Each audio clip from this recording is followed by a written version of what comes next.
17 de agosto, já tem gente aqui falando em tomar uma cervejinha, muita gente vai para a festa, né, mas precisa sempre ter aqueles cuidados. Aqueles cuidados, né, naquela história de nunca dirigir bebendo, né, mas aproveitar o final de semana, afinal de contas, é o tempo que todos nós temos aí para nos divertirmos, né, junto com amigos e familiares. Olha, ontem, o Superior Tribunal de Justiça julgou um processo sobre um assunto que eu recebo muitas cartas e e-mails. É por isso que eu digo que quando eu estou dando preferência em responder os seus questionamentos, os questionamentos dos telespectadores, é porque o seu caso pode, com certeza, tirar a dúvida de muita gente. Eu apenas sou a ponte. Eu ajudo você a procurar os seus direitos. É o seguinte, é um caso real, viu? Uma mulher viveu com seu companheiro durante 18 anos. Companheiro. Eles tiveram 2 filhos dessa relação. Esse cidadão, ele veio a falecer. Acontece. Veja o detalhe, acontece que ele era casado e nunca havia se separado oficialmente da primeira mulher. Quando a companheira, com quem ele viveu 18 anos, tentou se habilitar no processo de inventário, o processo de inventário você sabe, né? É quando uma pessoa morre e os familiares vão dividir os bens que a pessoa que faleceu deixou. Né? Então, quando ela tentou se habilitar, a viúva, ou seja, a primeira mulher, alegou através dos seus advogados que a companheira não tinha direito à herança, porque era apenas concubina. O concubinato, a partir da Constituição de 1988, é uma união estável entre um homem e uma mulher, que não necessariamente precisam viver sobre o mesmo teto, ou seja, na mesma casa, não precisa. Certo? Agora tem um detalhe que é onde está o X da questão. Só existe concubinato entre pessoas solteiras, viúvas, separadas ou divorciadas. Não existe o concubinato quando uma das partes já é casada ou casado. Pelo menos esse é o entendimento predominante e foi assim que entendeu o Superior Tribunal de Justiça ontem em Brasília. A viúva, né, ela perdeu na primeira instância, perdeu no Tribunal de Justiça, mas ganhou lá em Brasília, no STJ. E aqui eu pego um gancho para esclarecer alguns pontos sobre esse assunto.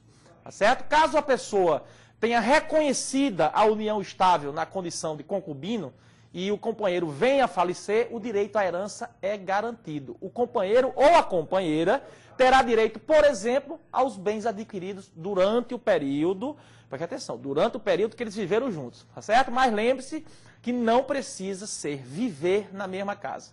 É evidente que um assunto como esse é muito mais complexo do que o que eu estou falando aqui. Até mesmo por causa do tempo, eu passo um resumo procurando sempre ser o mais objetivo possível para que você possa entender. Porque aqui eu estou de olho nos seus direitos, tá certo? Existem vários livros com 1000 páginas sobre esse assunto e muitas discussões e debates. O que eu disse aqui não é uma regra, mas é o que predomina. Em outras palavras, é um pé de apoio na procura dos seus direitos.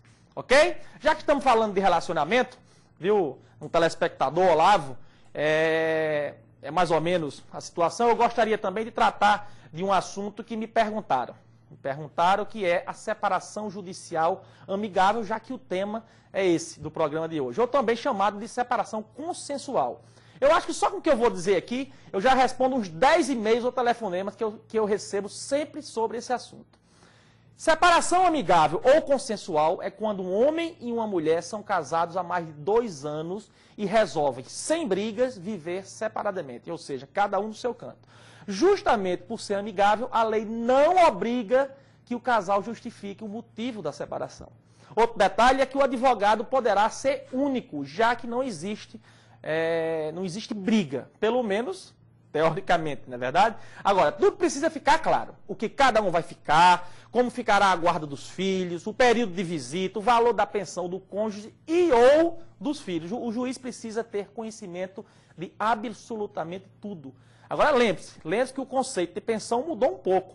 Pensão não é salário, certo? Pensão não é salário. A pensão é devida quando um dos cônjuges, o homem ou a mulher, não tem condições de ter uma vida digna. Se tiver condições de se manter, por exemplo, se tiver um trabalho, uma renda fixa, ninguém paga nada a ninguém, a não ser que queira. Tem muita gente que quer pagar espontaneamente.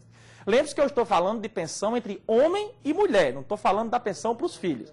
Tá certo? Outra coisa interessante no novo Código Civil brasileiro é que o homem também passou a ter o direito a receber pensão.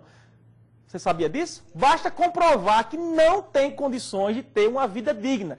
E também comprovar que a ex-esposa ou ex-companheira tem como cumprir esta obrigação. Agora, só um detalhe. Apenas depois de 1 ano de transitada em julgado a sentença que reconheceu a separação, é que o casal pode pedir a conversão em divórcio. Tá certo? Então o programa Procure Seus Direitos vai ficando por aqui nessa sexta-feira, mas não esqueça, segunda-feira a gente tem um encontro marcado aqui na TV Tropical às 13h55. Estou aqui, de olho nos seus direitos. Bom final de semana, até logo.